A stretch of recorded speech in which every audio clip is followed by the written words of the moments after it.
Good afternoon, everyone. I want to start off by thanking you for taking time out of your busy day to join us for Synergy 2022. Hope everything you've seen so far has been really enlightening and exciting for you. I'll start with a brief introduction. My name is David Caro, and I'm a solutions consultant with Thomson Reuters, and I work with small and medium-sized firm owners to help them grow and scale their practice. I started my career working the phones in technical support, supporting our compliance product DT Max about 10 years ago, and that's where I kind of cut my teeth in the industry. After about 3 tax seasons, I transitioned over to a training role before eventually moving on to sales, where I hung out again for another 3 years. At which point I ended up leaving Thomson Reuters to go work at a cloud accounting startup firm in a business development role, where I also did some IT consulting. And it's at this point that I really became enamored with the concept of managing a practice and understanding what characteristics makes a practice successful. And this is where I also learned firsthand some of the obstacles that firm owners encountered, which prevented them from scaling their firm in a sustainable and profitable way. And then about 3 years ago, I actually rejoined Thomson Reuters for my current position. Okay, enough about me. Today, I'm really excited to talk to you about crafting business proposals that will help you win more customers. Before we venture too far down the rabbit hole, let's talk about what a business proposal is exactly, so that we can come to a common or a shared understanding. Now, by definition, a business proposal, sometimes referred to as a client proposal, is a document that a company sends to potential customers in hopes of winning their business. Often this is going to be used by professional service providers like accountants and bookkeepers, such as yourself. A business or client proposal communicates what you can do for the client, as well as the value that you provide to them. The definition of a business proposal, it's that document in writing sent by a supplier to a customer in hopes of winning a project. But at the heart of it, it's really a sales document that includes all the standard information found in similar documents like estimates, bids, and quotes. Now, the standard content will typically include things like the scope. So, what the project does and does not include. It's also going to contain what the business promises to deliver, i.e. the services or the products. It's also going to make reference to the costs or the fees associated with completing said project. A good business proposal is also going to state the completion dates and the timelines associated with those services. Also, proposals are very specific in nature in terms of what they promise. They don't provide approximate pricing and or believed scopes like estimates might. And finally, a business proposal typically has 2 parts. It's going to have some kind of a cover letter or a brochure, and it's going to also contain the proposal document itself.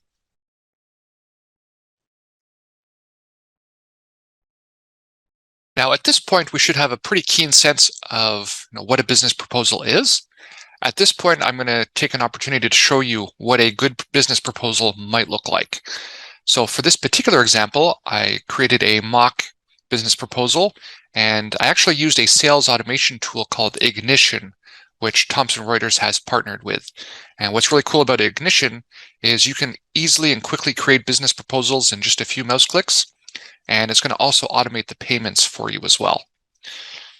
Let's go ahead and take a look at what this business proposal looks like. For here, I created a business proposal for a pretend customer, in this case, Bob's Hot Dogs. And we have a nice little kind of introduction message over here. At this point, we can go over to the brochure. And what I like about this brochure here is that it's going to do 2 things, right? So number 1, it's going to establish a lot of value up front, which is going to allow you to justify, charging a premium price. And number 2, it's going to do a really good job of differentiating this accounting firm from their peers and competitors. So there's a bit of a our stories section here, which is going to provide a little bit of context about who this firm is exactly. It's going to detail how this firm specifically is going to help the customer. And so it goes into detail about, we're going to help with the startup of a business. We're going to take care of your compliance needs here, so accounting and tax. And it also addresses the advisory services that are going to be offered in addition to the compliance services. Scrolling down, we have a nice little testimonial from a client. So again, it's going to provide some credibility for this accounting firm. And then it concludes with a bit of an introduction to some of the staff members for this accounting firm. So it's kind of a good introduction in case, this client, Bob's Hot Dogs, is going to be working with any of these individuals here. Okay, so now we've provided some context about the firm. The proposal now is going to get into kind of the meat of the document, and it's going to detail the services that are on tap for this pretend customer. And you'll notice at this point, we're not discussing price at all at this point. So here, it's going to start with the bookkeeping services up to 200 transactions, and it's going to go into detail, what does that mean exactly for the customer? And that's the compliance side. And then the second half is going to talk about the advisory services offered in addition to the bookkeeping. So here it talks about, some of the reporting that's going to help the business owner. So now it's at this point that we're going to get into the payment schedule for these services. So here it's $770 a month for the bookkeeping and the reporting. And in this case, what's great about Ignition is we can incorporate the payments, right? So this, by offering the ability for the client to enter in their credit card or debit information, what this does effectively is it removes a lot of the friction from the process of engaging with the client. And that's really, the number one rule when it comes to sales is make it super easy for your customer to buy from you. Next, we're going to have the engagement letter included here, which again is going to go into greater detail. It's going to discuss, what the scope looks like. And we're going to discuss that kind of in greater detail later in the presentation here. Outlines the client's responsibilities, the accountant's responsibilities. Okay. And at this point, hopefully the customer is really enthusiastic, is going to accept, and then finally sign the engagement letter. And just like that, we've just won another customer. Exciting stuff. Now, before I share some best practices with you, which will help you increase your conversion rate for your proposals, I want to take a few minutes to discuss some of the things you're going to want to avoid when it comes to crafting your next business proposal. As I mentioned earlier, I worked in the industry myself for a number of years. I've also partnered with countless firms. And so what I want to do at this point is kind of identify some of the things that you're going to want to avoid when it comes to building out your business proposals. So hopefully you can learn from my mistakes as opposed to making them yourself firsthand. All right, let's dig into what you want to avoid in a good business proposal. All right, first thing, leading with price. This is a big no-no. Leading with price rarely works for any meaningful period and is frequently going to be harmful to the health of your business. Now, if your first question to the potential customer is, how much are you paying today? Or if your first statement is, I can save you money compared to what you're paying today, what you're effectively doing is you're saying price is your competitive differentiator. And you're actually signaling the customer to be price sensitive. The message that you give to your customers and your prospects, and also the order in which you give those messages, are indications of what your company thinks are important. So, if your strategy is to lead with price, well, that's where your customer is going to focus. It trains your customers to continue to ask for and expect lower prices.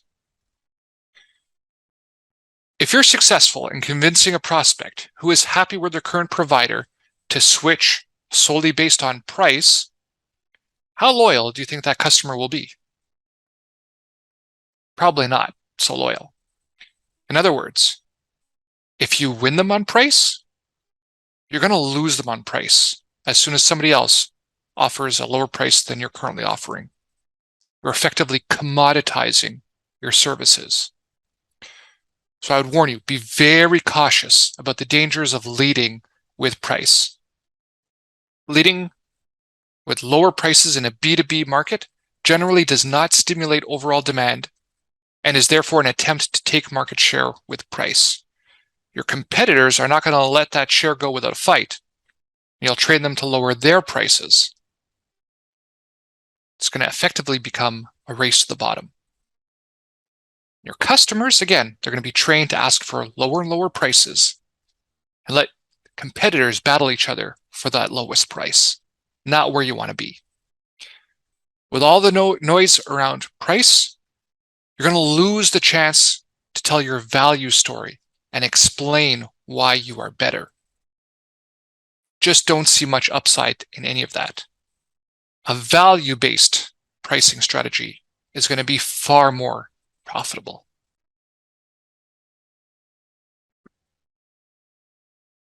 All right, let's discuss some of the other things that we are going to want to avoid in a quality business proposal. A couple of weeks ago, we had Halloween, and if you ask me, one of the creepiest things that we can encounter is the dreaded scope creep. Okay, with that poorly conceived dad joke out of the way, let's jump into what scope is and what scope creep might look like. So when we're talking about scope, we're really talking about the extent of what a service will provide or produce and the work needed to produce it. Scope creep enters the equation when we're adding additional requirements or work that was not previously authorized, i.e. it's beyond the agreed upon scope. Now, at this point, you might be asking yourself, well, what's so bad about a little scope creep? I really want to go above and beyond for my customer. I don't want to nickel and dime them necessarily. What's the harm in a little bit of scope creep?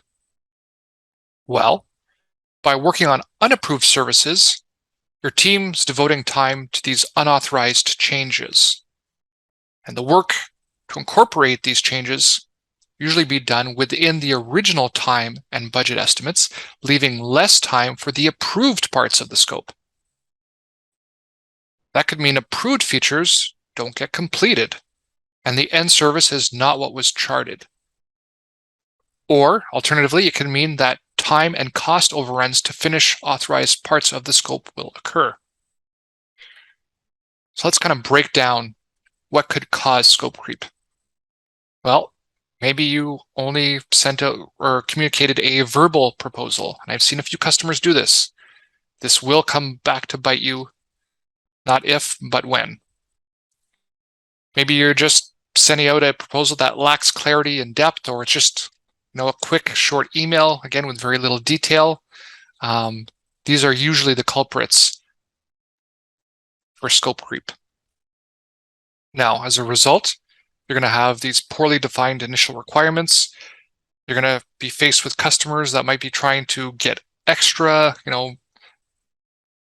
services from you apart from what was originally agreed upon.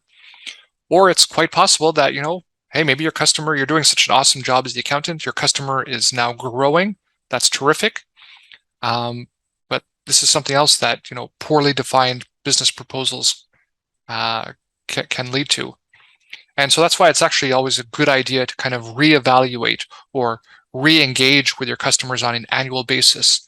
Again, kind of take the time to take inventory of what your customer needs are and detail what your service offerings and pricing will be.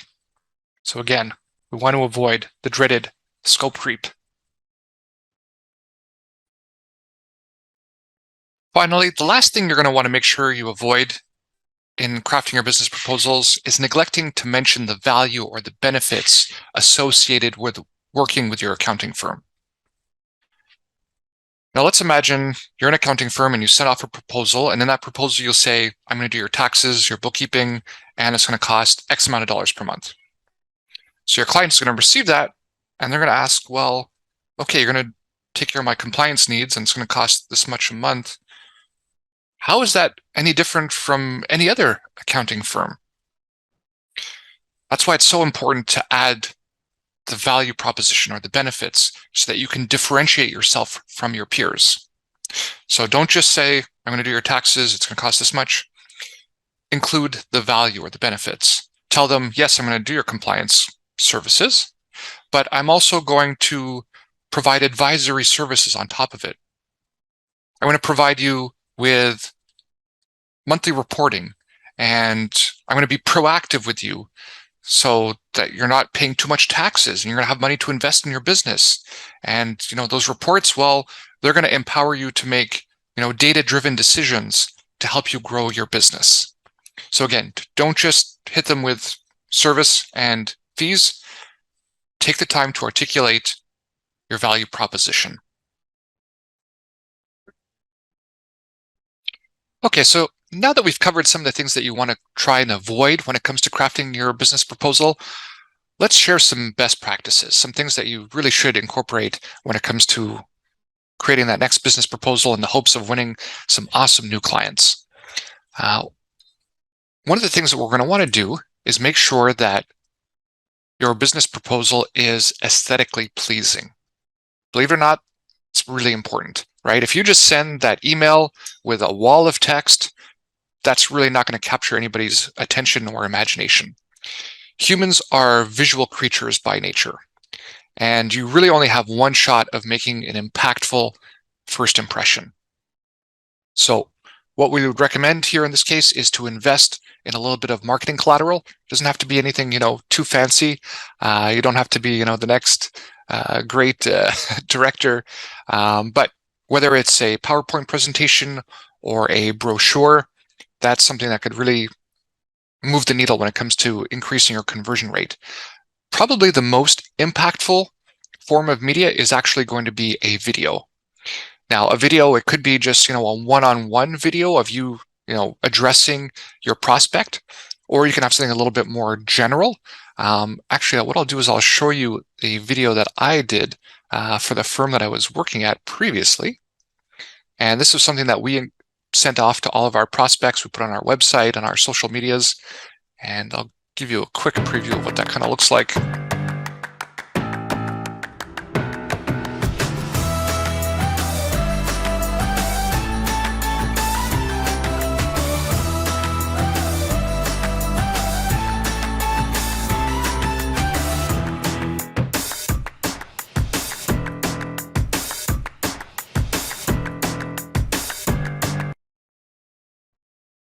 One of the reasons I really like video is that it continues to be the most engaging type of content.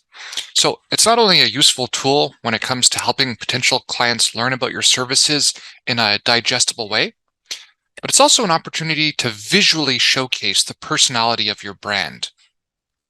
Videos capture attention quickly and efficiently, and they've been known to convince others of a certain idea more effectively than traditional text or word engagements. And in fact, Ignition customers who used video in their proposals had clients accept up to 30% faster than proposals not containing any videos. Now, besides their benefits being pretty self-explanatory, videos are a great way at providing insight into how you can solve a client's problem by using your voice. Clients really crave human interaction and simplification when it comes to making big business decisions, such as wondering which accounting service to commit to. For example, videos can help a business owner understand your service packages and what makes you different from your competitors. In the end, that is really what matters most, giving your future clients a way to experience what you're trying to solve for them.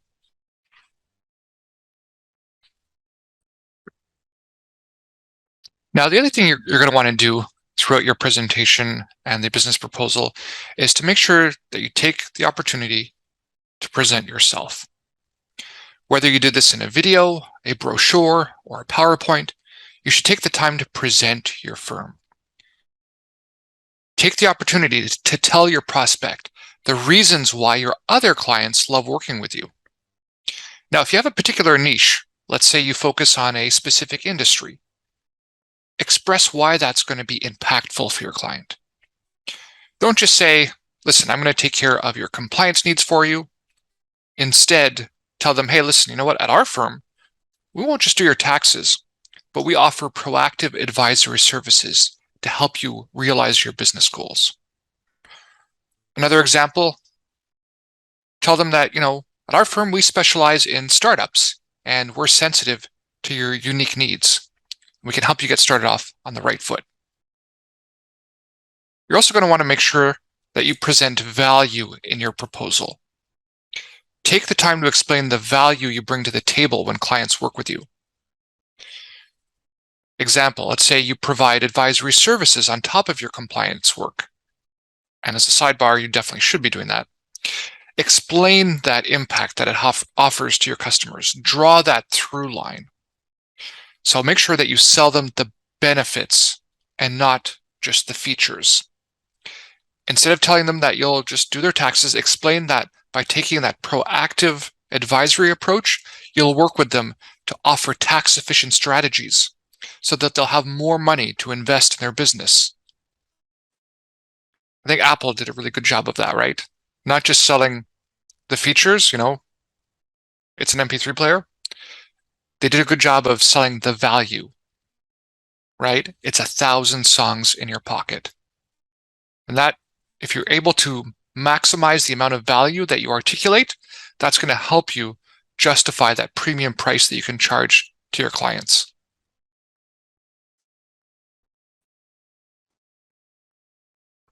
Another good habit to develop is to incorporate as much detail as possible in your service agreement, in your business proposal, because this is what's going to allow you to mitigate scope creep as much as possible. And as we discussed earlier, scope creep is really a massive drain on resources.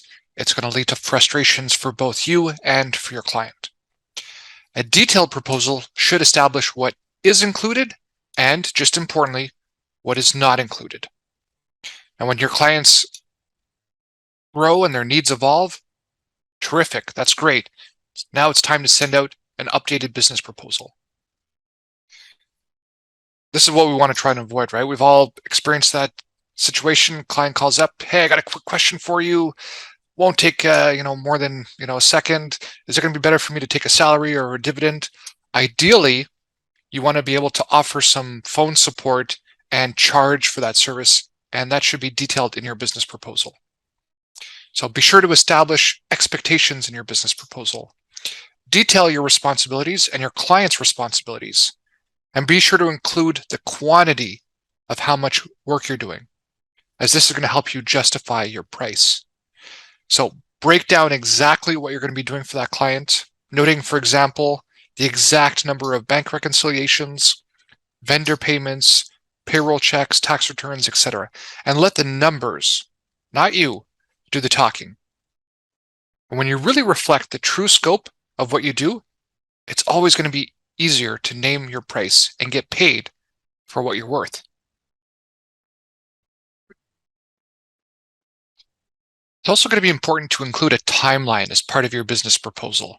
Now, the timeline of the business proposal should describe when the client can expect deliverables outlined in your service agreement. It should list key dates and milestones to ensure that everyone stays on track and on schedule. Now, in some cases, the timeline section can be combined with the payments part of the proposal. And this is going to be particularly ideal if you have milestones attached to the payment schedule. Speaking of payments, once you've established scope with a prospect, you'll be able to come up with a fee for your services. Now, one way to avoid sticker shock is to make sure you've established as much value upfront as possible before discussing the fees. If you send a proposal, as I used numerous times before, if you're just sending out that email with the price, that's generally not a good idea. The prospect will likely just skip over everything in the body of the email, and they'll just scan and look for that price. and they'll completely fly by all the value that you're going to be bringing to the table. That's why it's a good idea to outline with as much detail as possible everything that you're going to do for them, and then display that fee separately. And that's actually what we saw with my first example when I was looking at that proposal in Ignition, is I have everything I'm going to be doing in the first page, and then afterwards, we're going to be looking at price. And finally, the last thing you'll probably want to add to your business proposal is a satisfaction guaranteed clause. In your proposal, you should detail that you'll offer a refund if your work isn't up to their standards. You should explicitly specify that. In most cases, you probably practically already have this policy in place, so you might as well advertise that fact ahead of time to put your prospect at ease. This will reduce the risk in the mind of your prospect and will increase the likelihood that your client will go ahead and sign with you. Okay, so now that I've shared some of the ingredients in making a good business proposal, let's talk about the re-engagement process. Now, for many of you, re-engaging clients might be a pretty straightforward, simple process, right? You kind of ask the client if they're happy with the work that you've completed for them over the last 12 months. Hopefully they say yes. And if they do, you explain that your fees will be increasing by about 3% in line with inflation. Well, this year might be a little different. Once you've explained this to them and they've agreed with the reasoning behind the slight increase, they're ready to sign on the dotted line. And the vast majority of practices follow this straightforward approach when re-engaging with their customers. But this could actually be costing you a significant amount of money and see your clients miss out on some crucial value. Now, practices generally make sure to have that in-depth conversation before engaging with any new clients. Now, why do they do that? Well, it gives you the chance to learn more about their business and goals, which helps you identify the services they might need and how you can be of value. But here's the thing, businesses change quickly. So the answers you received last year might now be completely out of date. You should therefore adopt a similar approach when re-engaging existing customers or clients. Book that 60-minute meeting, either in person or virtually, where you're going to cover things like the services you provided last year, what they thought of your work, their goals for next year, and how you can help them achieve their ambitions, i.e. the relevant services that you can offer. Armed with this key must-know information, you can then set about devising a plan for next year. The above re-engagement process provides both you and your client with a ton of additional value. From your side, you can upsell clients on new services that end up totaling far more than that 3% inflation-based price increase you'd otherwise have received. Imagine a client tells you they'd like help expanding their operations. They want to open up some more retail locations or more restaurant locations, and will therefore also need to hire some new staff members. Well, hearing this, you propose they sign up for an advanced financial management package. This includes regular monthly catch-ups with your team, where they'll run through the client's finances before advising them on next steps, payroll assistance for their growing team, setting up credit control systems to improve their cash flow. You get the idea. But it's not just about the extra service you'll be providing them. You've gone beyond simply just helping your clients stay compliant with CRA. They no longer just look to you for paperwork and administrative assistance. Instead, you're a trusted business advisor that's proactively helping them achieve their goals. You took the time out of your day to listen to their specific ambitions before tailoring your services accordingly. And this demonstrates your true value to their business, which then goes a long way to creating long-term customer loyalty. Customer-centric practices want to provide their clients with value. However, they also want to work on exciting projects and to be rewarded for their hard work. So how can you do all this while making your clients happier than ever with your services by effectively re-engaging them according to the process I discussed. You'll find out their specific dreams and goals on an ongoing basis, which helps you stay on top of any sudden changes or pivots. Not only will this show that you're committed to helping them grow their business, but it'll give you a great opportunity to upsell your clients on potentially lucrative and invaluable services. I've also personally found that when you have interesting work to be completed, such as forward-thinking financial planning, you waste less time going through the motions of completing compliance-related tasks. You're excited to tick them off the list because you can't wait to dig into the exciting added services that you're now offering. Conversely, your client relationships go from strength to strength. You'll show a genuine interest in their business, providing a wide range of crucial services to help them achieve their ambitions. In turn, they'll reward you with their loyalty and with their wallets. So to recap, during that re-engagement process, be thoughtful about it, and oftentimes this can be a great opportunity to uncover new sales opportunities or a way to upsell. I remember at the firm, something that was really painful for me when we discovered that a client actually went to another firm to get some extra services because they just weren't aware that we had offered those services at our firm. And it's really important to take the time to uncover new opportunities because when it comes to adding more revenue for your firm, it's much cheaper and easier to get more dollars from existing customers than go out and win some new customers. The re-engagement process is also going to demonstrate your ongoing commitment to helping your clients, and it's also a good time to collect feedback to see where you can improve in the future. At this point, we've discussed some of the key components of a good business proposal. What I'm going to do at this point is I'm going to shift gears a little bit. And I'm going to share some ideas when it comes to incorporating your hot, high-converting business proposal into your sales cycle. Having done a ton of market research, we found that the most effective strategy is to adopt a two-meeting approach when it comes to engaging with your potential new clients.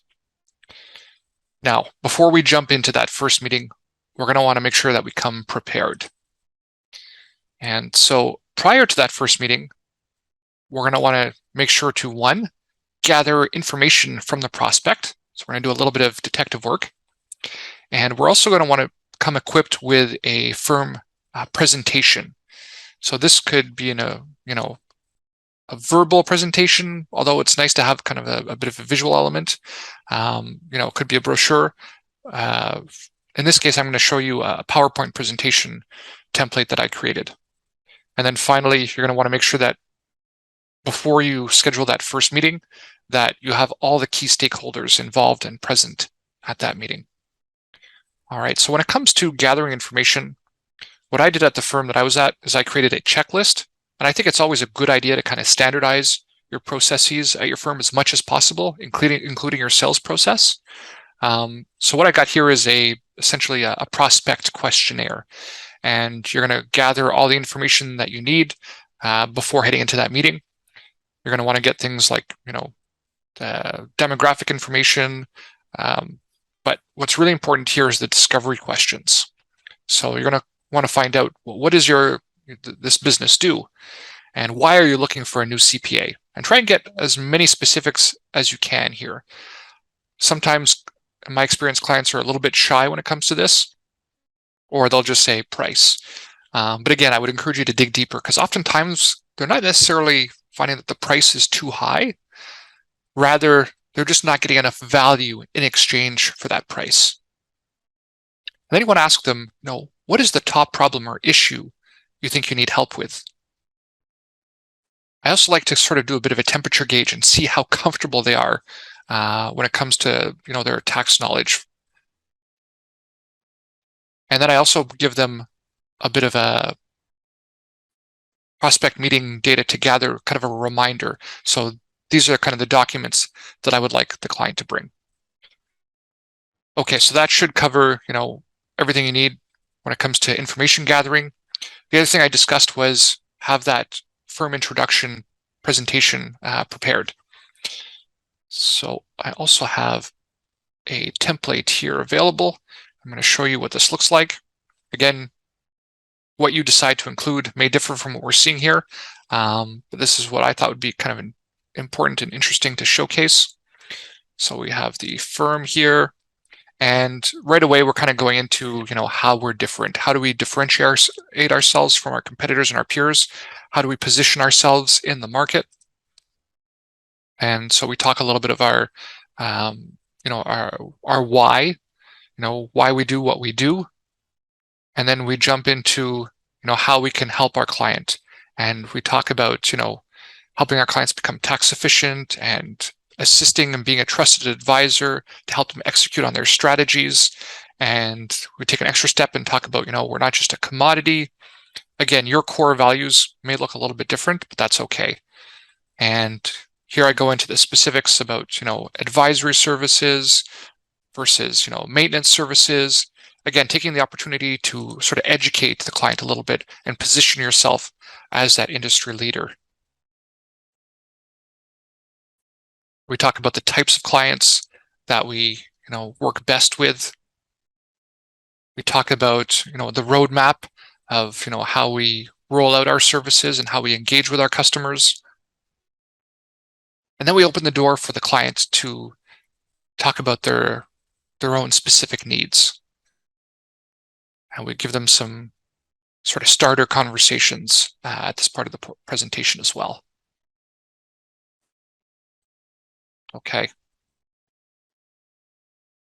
So hopefully that'll give you some key insights into some of the things you want to have prepared going into that meeting number one.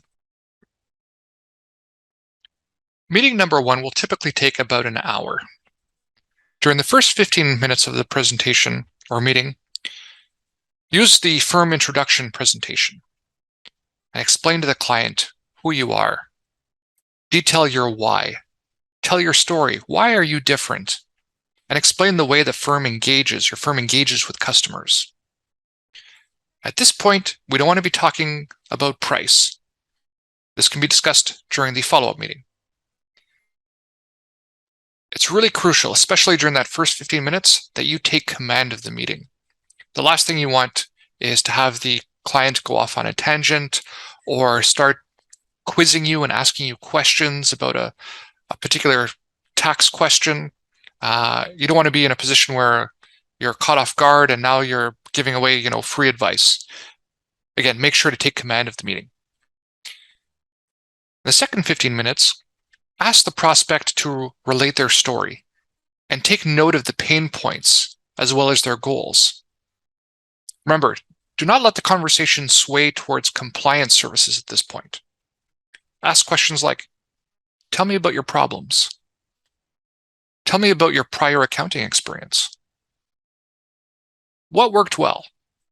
What didn't work so well? Understand their setup and how they function. Try and get a sense of what their budget might look like for these services that you're trying to sell. And guide the conversation to topics the prospect might not even know are important when running a business. You might want to ask them about how their entities is structured, how tax efficient they are. Ask them if they're taking a salary or a dividend, and this should maybe get their gears turning a little bit and thinking, oh, you know what? I never really paid much attention to that. Maybe there's something I'm missing.